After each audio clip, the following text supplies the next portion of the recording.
Bonjour à tous et toutes. Nous sommes de retour donc pour ce dernier droit, cette dernière diffusion de Data Écoculture. Vous me permettrez de remercier chaleureusement au nom de Synapse C, au nom des partenaires aussi d'Ocad Université et de TAA, de The Audience Agency, que vous avez pu entendre précédemment. Nous vous remercions, tous les participants. Vous avez été nombreux d'ailleurs. Hein? Vous avez été 1800 tous les jours à être inscrits à cet événement. Nous sommes ravis de l'engouement créé par cette grande rencontre. On peut la qualifier de grande rencontre sur la donnée. Vous me permettrez aussi de remercier les intervenants, les intervenantes, conférenciers, conférencières, panélistes, animateurs, animatrices, modérateurs, modératrices. Vous avez fait un travail formidable.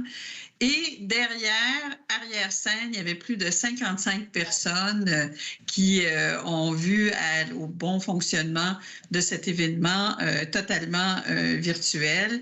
Alors, je les en remercie. Un petit clin d'œil particulier à toute la traduction qui a été faite lors de cet événement-là. Il semble que ça a été que ceci a été très apprécié.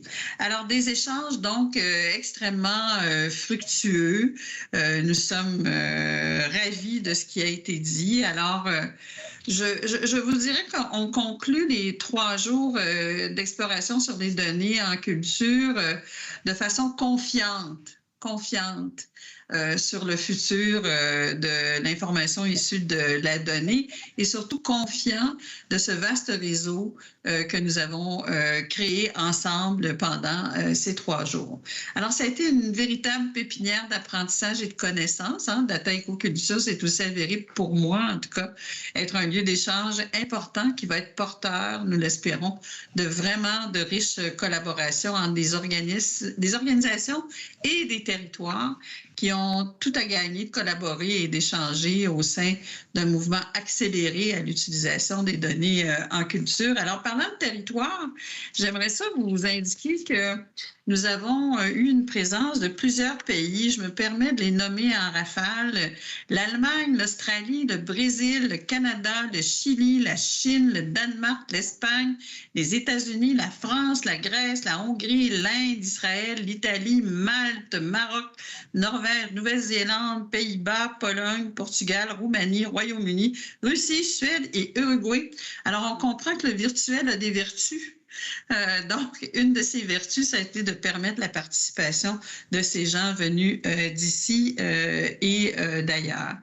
Alors, c'est un mouvement donc important qui va contribuer à soutenir tout l'écosystème culturel mondial dans la transformation de ces pratiques d'affaires dans une réalité qui, nous l'espérons sous peu, sera post-COVID, le virtuel en question, et qui appuiera aussi des prises de décision encore plus éclairées pour les différents paliers gouvernementaux. C'est vraiment un mouvement accéléré d'utilisation des données en culture qui fait qu'on se doit d'organiser des événements comme celui-ci. Alors, place maintenant à un aspect un peu plus artistique et festif. D'abord, un autre clin d'œil avant de vous présenter l'artiste que nous allons connaître dans quelques instants. Alors, il y a comme un récapitulatif du Data Écoculture qui a été fait en Data Art, qui est la présentation d'un nuage de mots spécial sur Data Écoculture. Ça va peut-être prendre quelques instants là, avant de le mettre en ligne. Alors, c'est un petit clin d'œil. C'est une création, donc, à partir d'un nuage de mots. C'est un scientifique de la donnée de chez Synapse C, Aleš Pages, qui a créé, avec l'aide de ses collègues, la présentation du nuage de mots en question. Ça ne devrait pas être très long. Après la présentation de ce nuage de mots, on va avoir l'occasion de parler avec Charline Daly. Alors, pendant qu'on attend le nuage de mots, je vais vous la présenter, en fait, je vais vous la décrire. vais vous la décrire. Alors, Charline est une artiste qui évolue entre la vidéo, l'installation, l'écriture, la performance, la composition sonore, la peinture et les arts imprimés. La pratique de Charline Dali s'intéresse aux notions relatives à la perception du réel et s'emploie à redéfinir les frontières entre les corps et leur environnement. Son travail est vraiment une invitation à la lenteur. C'est rare qu'on fait ça, hein? À la lenteur, en tant qu'acte de résistance. Il cherche à appréhender l'hypersensibilité comme un pouvoir agir qui découle de notre capacité de se laisser affecter et de revendiquer notre fragilité comme une puissance à partir de laquelle appréhender le monde.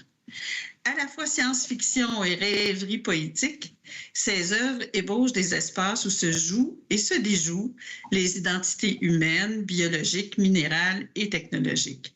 Elle cherche à raconter autrement le sensible, à contre-courant des récits écologiques hégémoniques.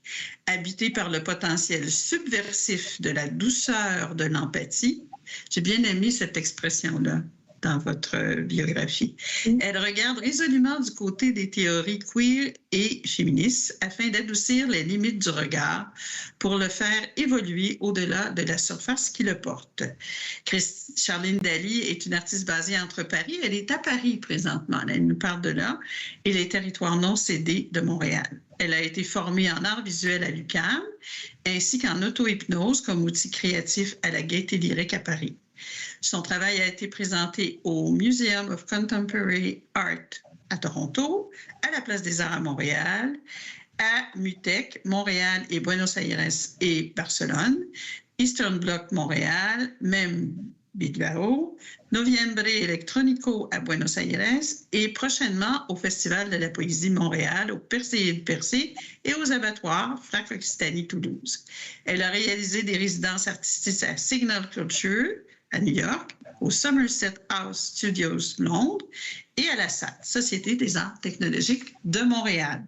Bienvenue, Charline. Manifestement, le nuage de mots n'est pas au rendez-vous. Alors, on se reprendra. Maintenant, je pense que vous auriez, la façon dont on va procéder, c'est que vous allez nous dire un petit mot, Charline, et puis après, on a une présentation vidéo, n'est-ce pas? C'est ça. Allez-y. Merci beaucoup pour cette belle présentation, Diane. Je suis ravie d'être avec tous et toutes aujourd'hui. Effectivement, je suis une artiste impliquée dans la scène artistique montréalaise des arts numériques, notamment au sein des centres Eastern Bloc et Perte de Signal. Alors, Eastern Bloc, que je remercie particulièrement pour leur invitation à présenter mon travail aujourd'hui. Sans plus tarder, nous allons commencer avec la présentation de mon travail artistique. Ma pratique, elle évolue entre différents médiums, la vidéo, les arts imprimés, la peinture, l'écriture, la composition sonore et la performance aussi. Donc à travers tous ces moyens d'expression, je propose des imaginaires alternatifs pour réfléchir autrement à la crise environnementale. Je m'intéresse aux notions relatives à la perception du réel et à la possible redéfinition des frontières entre les corps et leurs environnements. Je cherche à appréhender l'hypersensibilité comme un pouvoir agir, qui découle en fait de notre capacité de se laisser affecter et de revendiquer notre fragilité comme une puissance à partir de laquelle appréhender le monde. Je suis particulièrement inspirée par le radical softness, c'est-à-dire le potentiel subversif de la douceur et de l'empathie, mais aussi par les théories queer, les théories écoféministes, et notamment par la pensée de Donna Haraway, qui dans son manifeste Cyborg se demande « Pourquoi nos corps devraient-ils s'arrêter aux limites de notre peau ?» Alors, elle propose ainsi de redéfinir les frontières entre l'humain et le non-humain. Et ma pratique, elle s'inscrit dans ces nouvelles ontologies du monde, où l'empathie agit comme force fédératrice. Et invite également une reconnaissance du soi dans l'autre et de l'altérité en soi.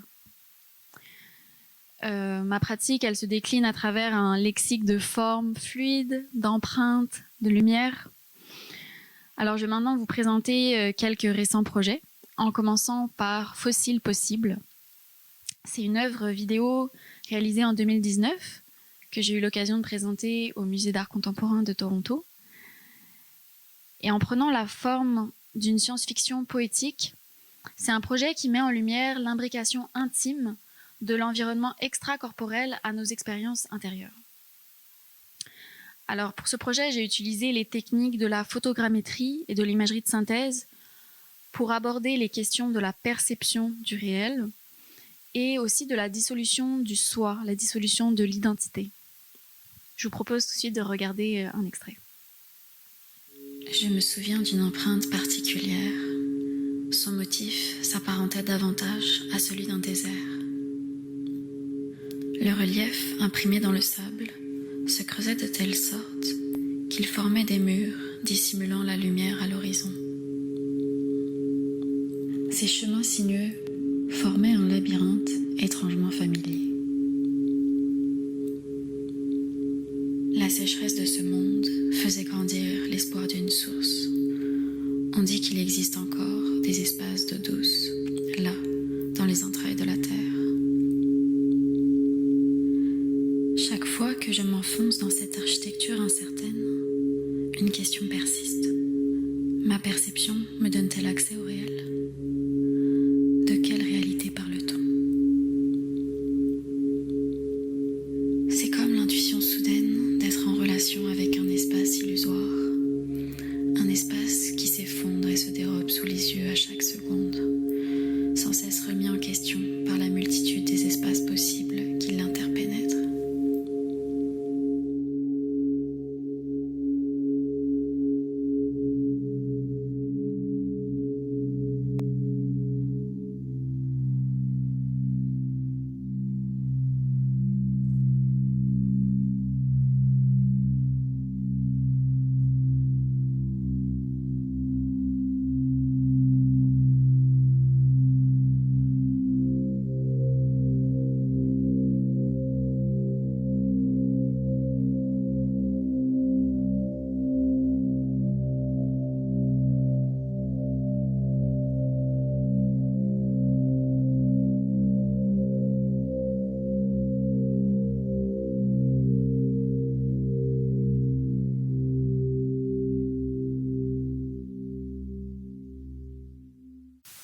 Un autre projet qui s'inscrit dans la même lignée, Réfléchir la source, c'est une œuvre vidéo réalisée en 2018 que j'ai eu l'occasion de présenter dans divers contextes à Montréal, au Data Salon à Eastern Bloc, à la salle d'exposition de la Place des Arts, au festival HTML Slowtech présenté par AdaX, et bientôt elle sera aussi présentée aux abattoirs à Toulouse dans le cadre des rencontres Traverses.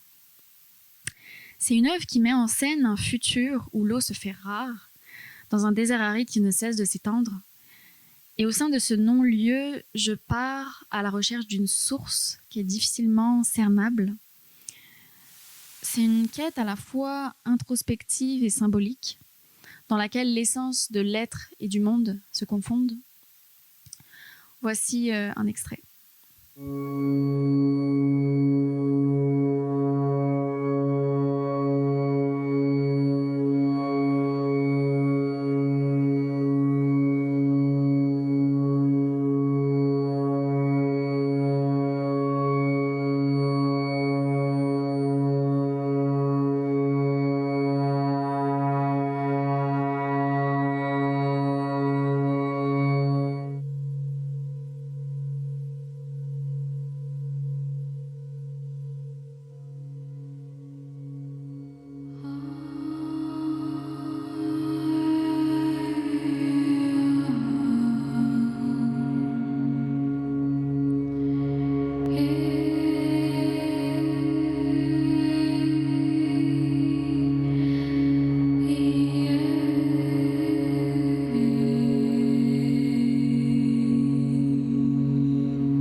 La temporalité de cette vidéo, elle est assez caractéristique de mon travail.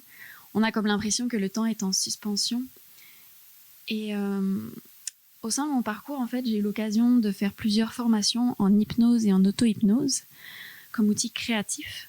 Et j'utilise plusieurs de ces techniques d'induction hypnotique au sein de mon travail, au sein de mes œuvres, pour favoriser l'entrée dans un espace introspectif. Pour moi, la lenteur, c'est aussi un acte politique, un acte de résistance face à l'hyperactivité de notre société. Ralentir, réfléchir, réimaginer des futurs possibles. Je crois que ce sont des choses dont on a profondément besoin en ce moment. Je vais continuer avec Le désert mauve. C'est un de mes projets en collaboration avec la compositrice Gabrielle HB. Ensemble, on fait de la synthèse audiovisuelle qui est souvent minimale, douce, hypnotique. Alors, regardons tout de suite un extrait.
Notre travail, il se présente sous la forme de performances, de projections immersives ou d'installations.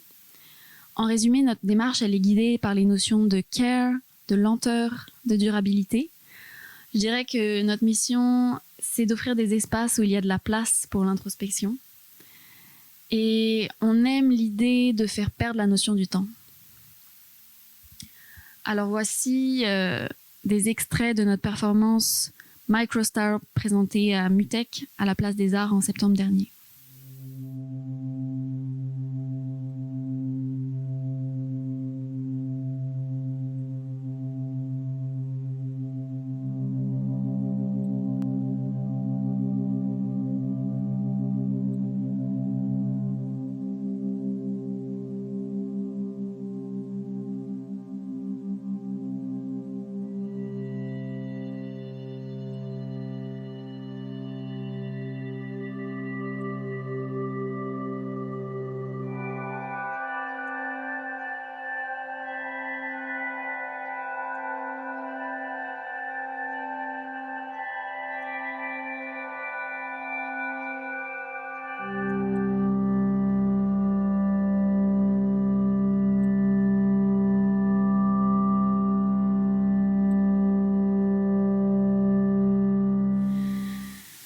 Alors sur le plan technique, pour les visuels, j'utilise des technologies vidéo analogiques qui sont caractéristiques du début de l'art vidéo des années 60-70.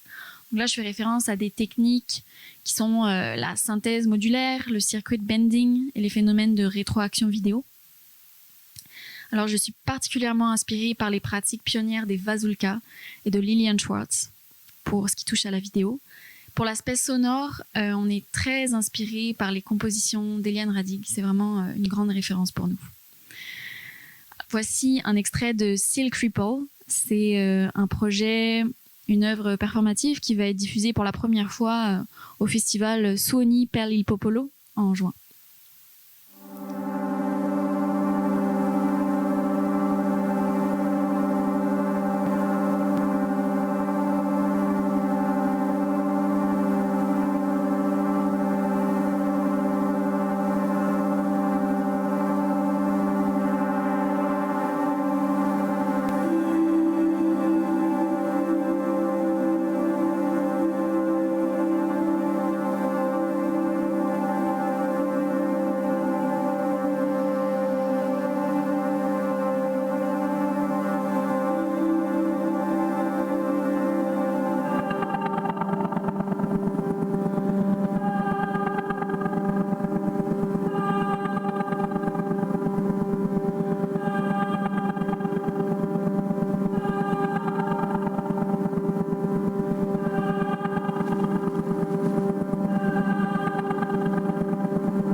En ce moment, mes recherches s'intéressent aux théories d'Astrida Nemanis sur les archives du sensible.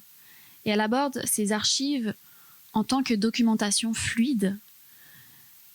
Et dans sa pensée, il y a ce motif océanique que je trouve vraiment intéressant et qui me parle beaucoup, et qui évoque de façon métaphorique la dissolution des traumas au sein de l'inconscient. Dans mes expérimentations, je vois vraiment le flux électrique du signal vidéo comme une manière d'incarner ce caractère volatile et mouvant de la mémoire et des souvenirs. Parce que en fait, l'électricité, c'est quelque chose de vraiment mouvant et très vivant finalement. Dans le cadre d'une résidence dans le dôme de la SAT, la Société des Arts Technologiques à Montréal, pour ceux qui ne connaissent pas, c'est un lieu comparable à un planétarium en termes d'espace. Et avec le Désert Mauve, on a réalisé un film immersif avec une narration qu'on a coécrit. Ce film, il s'appelle Corps minéral et il propose une expérience introspective inspirée de la géologie, de la science-fiction, des archives documentaires.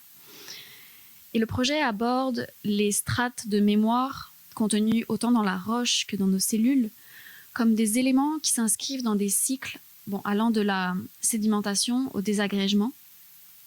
Et ce projet, il invite à appréhender tous ces processus de transformation avec attention pour considérer leur lenteur comme un moyen de guérir les blessures. Alors, une version du projet va être présentée au Festival La Poésie de Montréal en juin. Et je vous propose de regarder un court extrait. Alors que les cristaux se réfléchissent sur la rétine comme autant de possibilités spacieuses.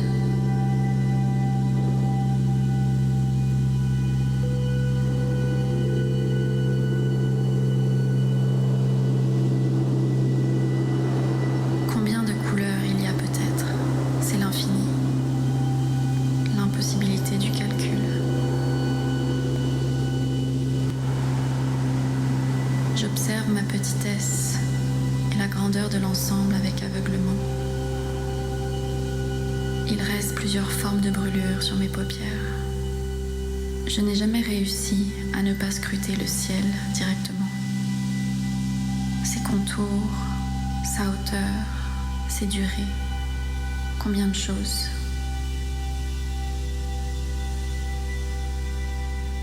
J'ai oublié. En parallèle de ces projets, on me commissionne régulièrement pour la réalisation de performances, de vidéos, souvent en collaboration avec des artistes sonores. Et par exemple, dans le cadre d'une collaboration avec Hunters, donc c'est un groupe qui inclut aussi les auteurs et autrices Jacob Wren et Alexis Perry Cox, on a créé une œuvre performative qui incluait leurs textes, qui sont très poétiques, avec une grande charge politique aussi. Alors voici un extrait de l'œuvre présentée dans le cadre du SUNY Perlil Popolo l'année dernière.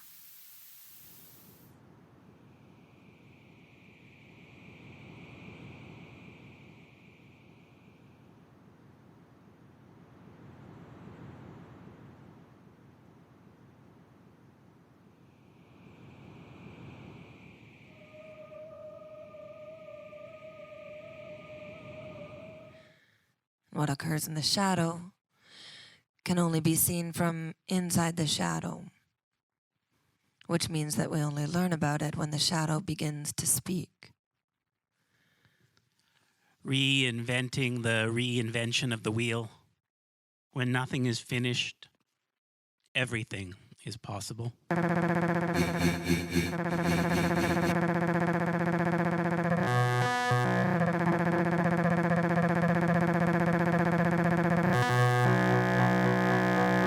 Imagine that the first man on the moon were actually women. A cover version of Bastian Adder's I'm Too Sad to Tell You, entitled I'm Too Tired to Tell You. Yes. Anyone seeing the situation wondered if anyone can comfortably experience democracy. He's like a lion with caged eyes. beaming his stare into eyes that are equally caged. Self-awareness without change.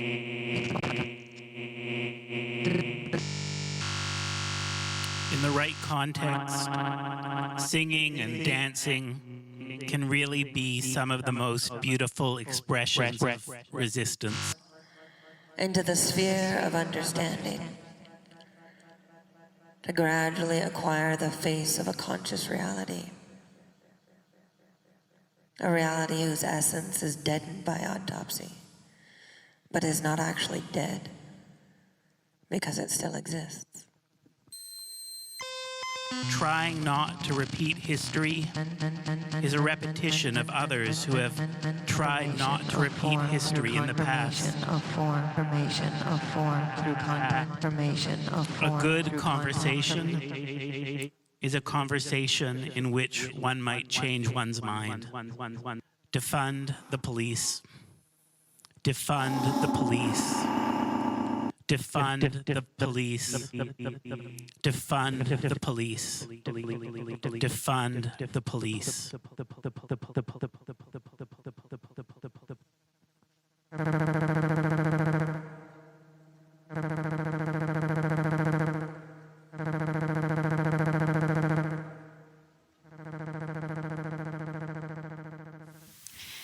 Et finalement, je voulais aussi vous présenter un exemple de vidéoclip. Celui-là, je l'ai réalisé pour Fly Panam. Il a été commissionné par le label Constellation.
Ça vous donne un petit aperçu des projets que j'ai pu faire dernièrement, ma pratique. Je voulais aussi vous partager mes recherches actuelles.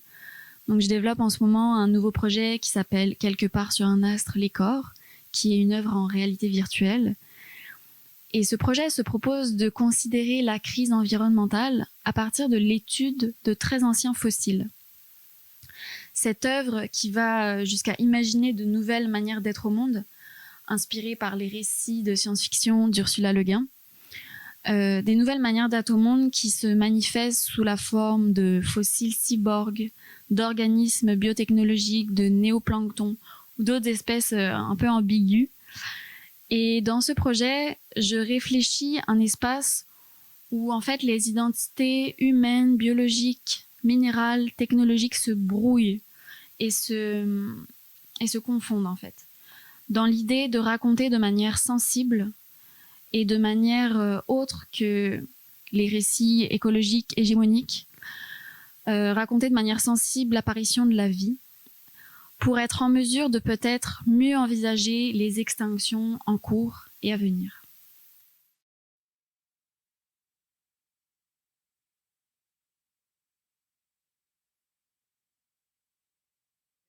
cette vidéo qui nous a permis de pouvoir voir votre travail. Alors, on a beaucoup apprécié, je suis certaine. J'indique aussi à l'ensemble de l'auditoire que nous avons que vous allez venir à Montréal, je le rappelle, hein? Vous allez être ici à l'été. Oui, en juin, je reviens pour une résidence pour tout l'été. OK. Alors, on ira certainement vous visiter. Je rappelle aussi que nous ne voyons pas, Charline et moi, ce que vous aviez vu tout à l'heure, le nuage de mots. Nous ne l'avons pas vu, mais semble-t-il qu'il était affiché. J'espère que vous avez apprécié. Il s'agissait d'organiser vos mots que vous nous avez envoyés durant cet événement-là par une image à partir d'algorithmes que notre collègue Alèche Paguès a organisé et une API qu'il a utilisée aussi, bien entendu. Alors, c'est la fin. On a assisté à une fin tout en douceur avec Charline qui, pour reprendre ses mots, nous permet de réimaginer des futurs possibles. C'est un peu ce que nous faisons quand on utilise les données, qu'on se projette dans ce monde numérique et de son information dont elle est issue. Alors, je vais reprendre pour conclure une phrase d'Éric Kerr, qui était le ministre que nous accueillons ce matin. Il a dit « L'univers numérique n'a pas de frontières, sinon celles qu'on lui impose ». Alors, j'espère que ces 3 jours nous ont permis de voir donc les futurs possibles en question. Alors, donc, toutes mes salutations au nom de mes partenaires, de The Audience Agency du Royaume-Uni, de OCAD Université, du partenariat du quartier des spectacles et évidemment de Synapse C. Nous vous retrouverons très certainement sur les chemins de la donnée. Merci. Au revoir.